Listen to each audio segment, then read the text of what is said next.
পহেলা November থেকে দেশের একমাত্র প্রবাল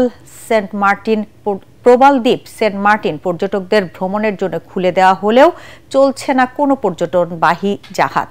ফলে এবার মৌসুমের শুরুতেই ভ্রমণ পিপাসুদের আগ্রহে ভাটা পড়াচ্ছে। জাহাজ ব্যবসায়ীরা বলছেন, নভেম্বর মাসে দিনে গিয়ে দিনে ফেরার নিয়মে সেন্ট মার্টিনে থাকার সুযোগ নেই। ফলে প্রস্তুতি নিয়েও জাহাজ চলাচল বন্ধ রাখতে বাধ্য হচ্ছেন তারা। কক্সবাজার থেকে মোয়াজ্জেম হোসেন শাকিলের পাঠানো তথ্য ও ছবিতে আরও জানাচ্ছেন আশিকুর রহমান।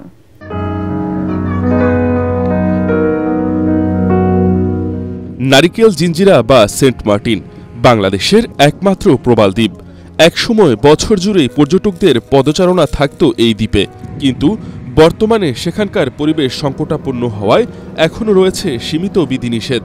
নভেম্বর থেকে জানুয়ারি পর্যন্ত ৩ মাস নির্দিষ্ট শর্তে পর্যটকদের সেখানে যাওয়ার অনুমতি দিয়েছে সরকার। কিন্তু নভেম্বর মাসে শুধু দিনের বেলায় ঘুরে ফিরে আসার শর্ত থাকায় এত সীমিত সময়ের জন্য অনেক পর্যটকই ভ্রমণ পরিকল্পনা থেকে সরে আসছেন। এতে ক্ষতিগ্রস্ত হচ্ছেন সাধারণ ব্যবসায়ীরা। রাত্রে যদি থাকতে না পারে পর্যটক, তাহলে তারা সেন্ট মার্টিনের দিকে বিমুখ হয়ে যাবে। এইবারে যেটা করছে সেটা হচ্ছে একেবারে নাটকীয়তার মধ্যে ফেলে দিছে। আর আমরা যারা লোকাল আছি তারা গত বছর 2 মাসের ব্যবসা আমরা কিছু পাইনি। এদিকে সেন্ট মার্টিন খুলে দেওয়া হলেও কক্সবাজার বা টেকনাফ থেকে ছাড়া হয়নি কোনো জাহাজ। দিনে গিয়ে দিনে ফিরতে যাত্রার সময় লাগবে সর্বনিম্ন 14 ঘন্টা থেকে 16 ঘন্টা পর্যন্ত।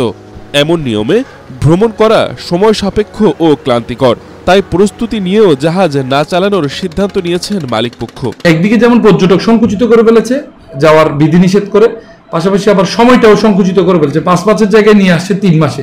নভেম্বরে কক্সবাজার থেকে 7 থেকে 8 ঘন্টা সময় সাগর পাড়ি দিয়ে সেন্ট মার্টিন গিয়ে আবার পুনরায় ফিরে আসা, সেটা কতটুকু যুক্তিযুক্ত। অন্যদিকে বাংলাদেশ ট্যুরিজম বোর্ড বলছে, প্রতিদিন কোনোভাবেই 2000-এর বেশি পর্যটক যাওয়া যাবে না সেন্ট মার্টিনে। এছাড়া যেতে হলে লাগবে ট্রাভেল পাস।